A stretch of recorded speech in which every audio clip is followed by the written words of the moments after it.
Good evening and welcome. I'm Sheila Balgobin and I am the Dream Decipherer, and I help you to crack the code of your sleep and dreams so you can sleep sound and dream deep. This evening, I thought I'd look at jet lag, which is a form of sleep deprivation that people don't talk about very much because they're usually on their way to some place to have fun. But jet lag is quite real and it's not just in your head, it does have a physiological impact.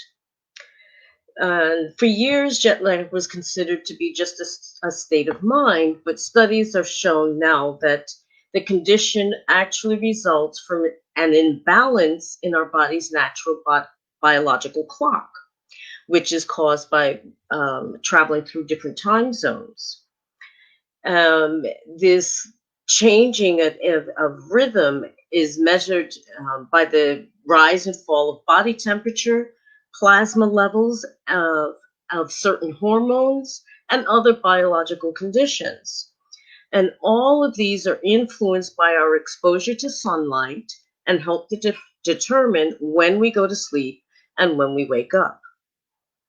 So when we're traveling to a new time zone, our circadian or day-night rhythms are slow to adjust and remain on their original biological schedule for several days following that change.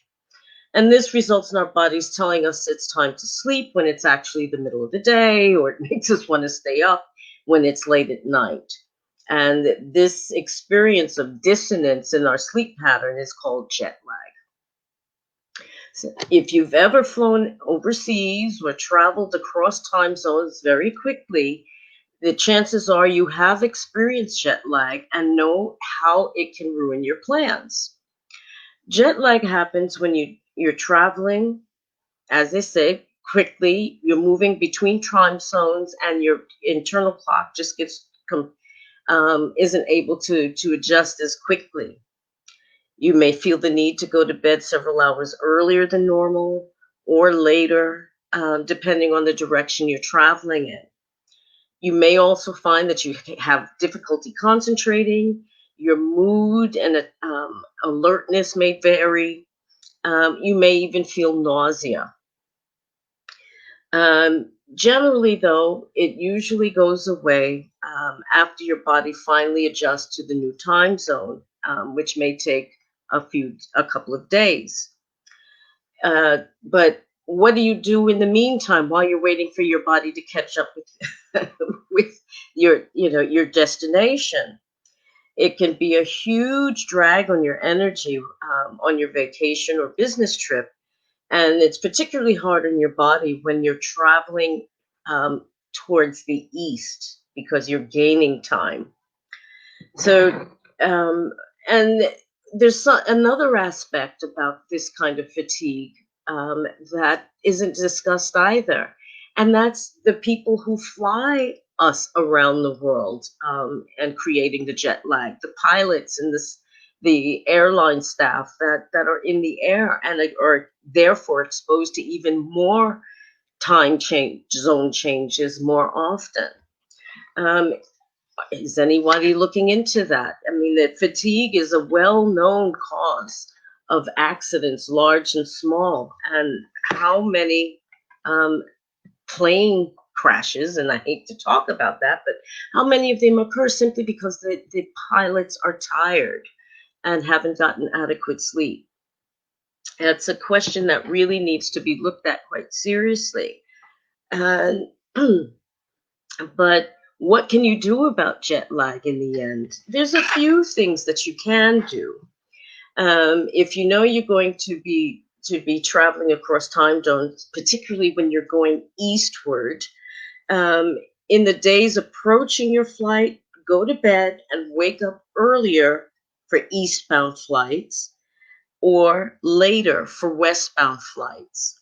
I know I don't feel too much the jet lag when I go home to the States, to New York, but it catches up with me a day or two after I arrive back in England. The first day it's okay, but then the dissidence kicks in, and for a couple of days it's just a bit miserable. So the other thing you can do is to change your watch or phone clock to the destination that you're going to.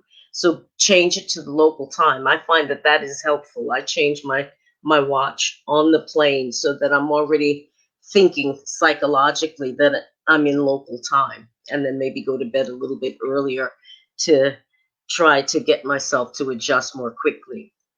Staying hydrated during your flight is real important. Alcohol dehydrates you. Okay, have a glass of wine with dinner, but really, if you really want to be well and look well, because it dries your skin out as well, drink water, preferably, or unsweetened juices. The other thing that you can do, which may be difficult in Northern Europe at this time of year and later, is to get some sunlight, because sunlight is what actually regulates our day-night rhythm, whatever that rhythm may be that is normal for you. But particularly to get some sunlight upon arrival at your destination, it will help to reset the clock to local time. And there are other things that you can do. There are flower essences that you can take. There are crystals that you can wear. There's any number of things. There's herbs that you can take as well.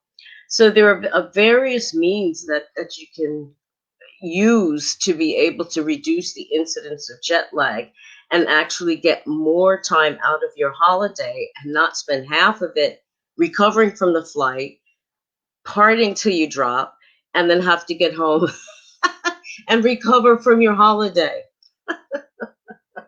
doubly because you've overindulged and you're shifting time zones.